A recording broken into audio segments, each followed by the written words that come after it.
The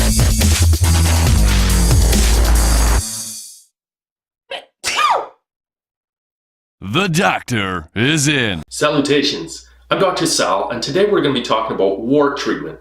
We're going to look at 3 easy methods for getting rid of warts from home, and we're talking about warts on fingers, warts on toes, and then we'll look at 5 methods that I would use if you came to me to my clinic to eradicate stubborn warts.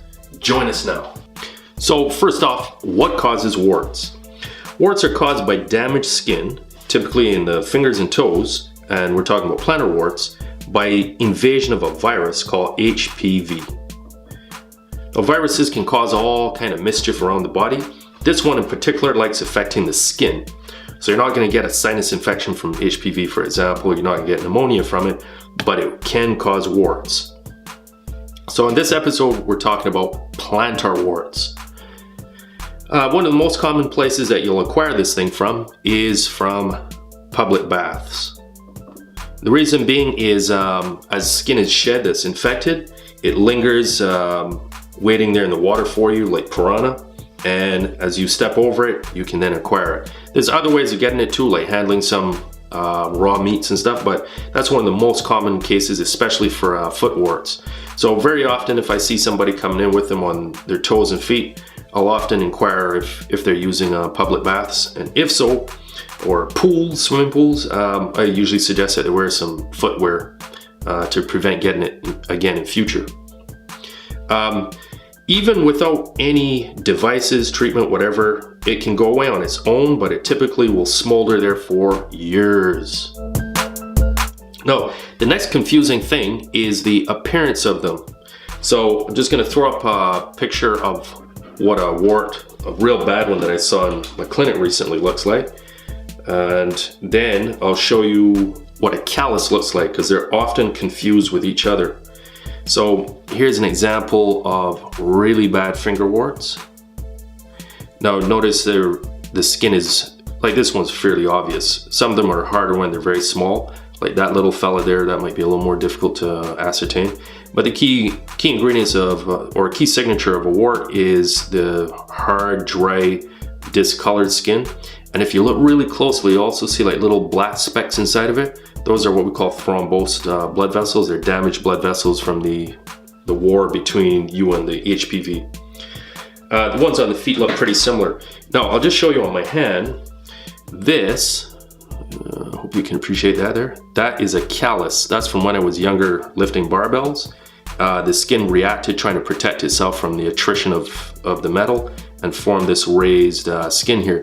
If you notice, the color is kind of more yellowy. It doesn't have that white kind of blanched out discoloration that the viral wart has, and there's also no little black specks in it. So that's typically how you can differentiate between the two. So that's what they look like. And now what I'll do is I'll go through first how we treat them in a clinical setting. So this is for real stubborn warts that you weren't able to get rid of by any other method. I'll go through how I would treat them in clinic. So there's basically 5 common ways that we do it for real stubborn ones. One is using cold. So we use liquid nitrogen in a container. Believe it or not, that liquid nitrogen is at minus 200 degrees Celsius.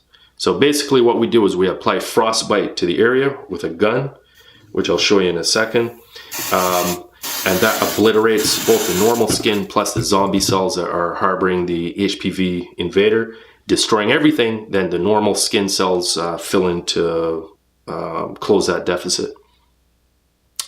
And typically this method takes around 3 to 5 treatments to be successful and decimate the virus. Next thing after cold therapy is hot therapy. So we can use a hot needle. We basically apply it directly to the skin. So it's basically frying the skin. Again, you decimate everything in the area, including the bad guys and the good guys. The good guys then fill in. Problem solved. The problem with that method is very painful, and the machines are also very expensive. Let me see if I can throw up a slide of that for you. This is an example here of one of these machines. They're probably $2,000 to $3,000. And believe it or not, the liquid nitrogen also has its own expenses. This one, the machine is very expensive up front. But once you've paid for the machine, the electricity is relatively cheap. So you convert the electricity into heat on one of these little probes here, and then apply it, zap the skin. Psst, you can hear it sizzling. With the nitrogen canister is about $1,500. But there's an ongoing cost because every week or so we have to replenish the nitrogen into a big tank that we then pour out and decant into the smaller container. So to me, I would say probably in the long run, the diathermy is more expensive than the cryotherapy, but it's a lot more painful. So generally, we don't use this one, at least in my clinic. Maybe at a dermatologist, they might use that. All right, and third method is real simple. You just cut it out. Again, that is usually used for real stubborn warts, and it used to also be used like maybe 50, 60 years ago. I hear people coming in talking about how they had them cut off, usually in the older generation. I think that was because at that time, cryotherapy probably was out of reach. Wasn't that easy to get liquid nitrogen. And diathermy, because of the cost, again, you wouldn't see in most family doctor offices back then. The idea of these big clinics like what I'm at, where there's 5 and 6 and 7 doctors all working together, that didn't really used to exist 50, 60 years ago. Most doctors were like lone wolves back then. They used to have their practice and they were just them by themselves. So again, the cost probably was out of reach. So cutting was an option that was employed. Generally, I've never had to cut one out in my entire career. I always use cold, or the next one I'm going to come up to. Actually, the second next one. This next one here is using laser blast. This is usually used by dermatologists, again, because it's even more expensive than the cryotherapy and diathermy. So I'm not going to chat much about that. And then the fifth method, which I often employ at my clinic, is to use a chemical blitz. So use a chemical, or basically a chemical burn. If you notice, all these methods are destructive. We're using frostbite, we're burning it or fraying it, we're cutting it out, we're blasting it, using a chemical peel. The chemical, there's more than one chemical, but the one that I use is called canthrone. And interestingly, this chemical is also found in a lot of the beetle family. It's a blistering agent. So when I apply it on the wart using a Q-tip, it causes the area to blister and damages the skin, again causing a severe painful reaction, which then obliterates the HPV. Now, so in my setting, I commonly use the chemical and cold. How do I choose which? Well, typically for adults, I use the cold because they can stand the immediate pain. But in young kids with warts, I often don't like exposing them to this unless they're fairly stoic, because it hurts. So very often for them, what I'll do is use the chemical peel because they don't feel anything immediately. It takes hours later before you start feeling any burning, and you can abort the burn by just washing off the site. So again, if they're squeamish, if they're kind of tough-minded and stoic, I'll do the liquid nitrogen in my office. But if they're kind of squeamish about pain and not going to be able to sit tight while I blast it, then I'll use the chemical peel. Just apply a little bit. Make sure you wash it off within 8 hours, because I've seen a few cases where people didn't listen to the instructions, and the next morning their kid has some scarring on the skin because they didn't wash it off in time. All right, so those are methods that we would employ in a clinical setting. But what about from home? A lot of these things are totally out of reach and off the shelf from home. There's no way you're going to be able to get liquid nitrogen and take home. There's no way you'll be able to store it. It's too expensive. You're not going to go out and spend $3,000 to get a diathermy machine. Hopefully you're not going to try cutting it out at home. That'd be a bad idea. Laser therapy, again, you're looking at probably $5,000. And the chemical, there are chemical peels. So that's one of the ways that we can do it from home. So let's look now at just home treatments. So this is in the office. So I'll call this RX for prescription. This is from home. So you can just do yourself. And don't poo-poo the home methods. They do work. Sometimes they just take a little more patience. So number one is using salicylic acid topically. Just keep applying it, salicylic acid. You just keep applying it until it decimates the area.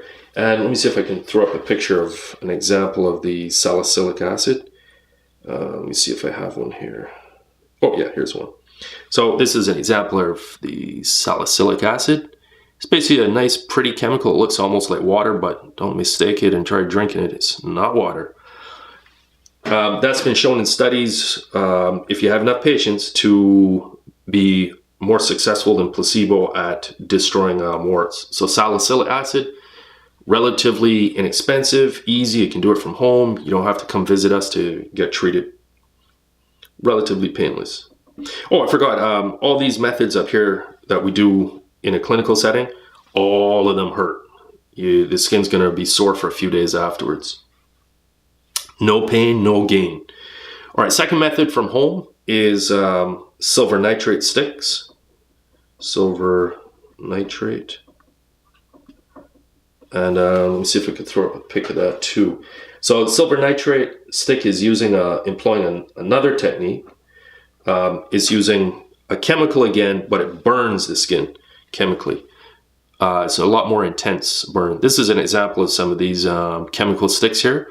Now what you notice is that most of the stick is inert, that orange part, and that gray tip is the active site that actually does the burn.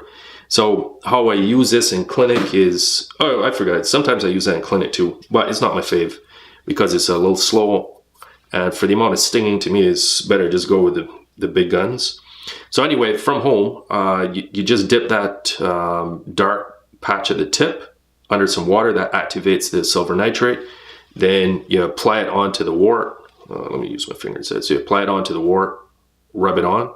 You'll start to feel burning within a few seconds, and it typically lasts, I don't know, maybe for 30 seconds to a minute of burning, and then you're done.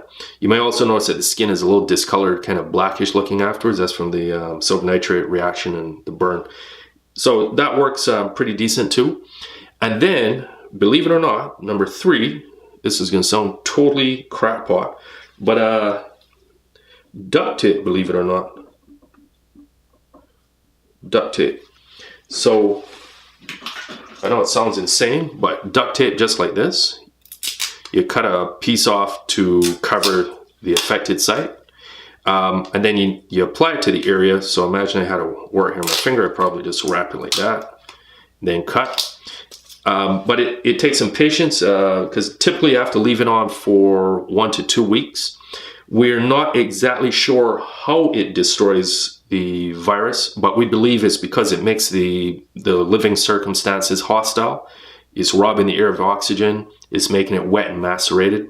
So by changing the conditions from what's favorable for the wart to live, it makes it very difficult for it to stay established. It's kind of like if we wanted to get rid of you and we suddenly threw you to live on the moon or on Mars. You could still be in your house, but the conditions are so hostile, you're going to expire pretty quickly. So that, ladies and gentlemen, is finger, toes, foot wart treatment in a nutshell. Thank you for watching. Thanks for watching. Get notified of new videos. Subscribe now. If you found this video helpful, support us by sharing it with all of your friends and throw us a like below. You're a star. Cheers and cheerio.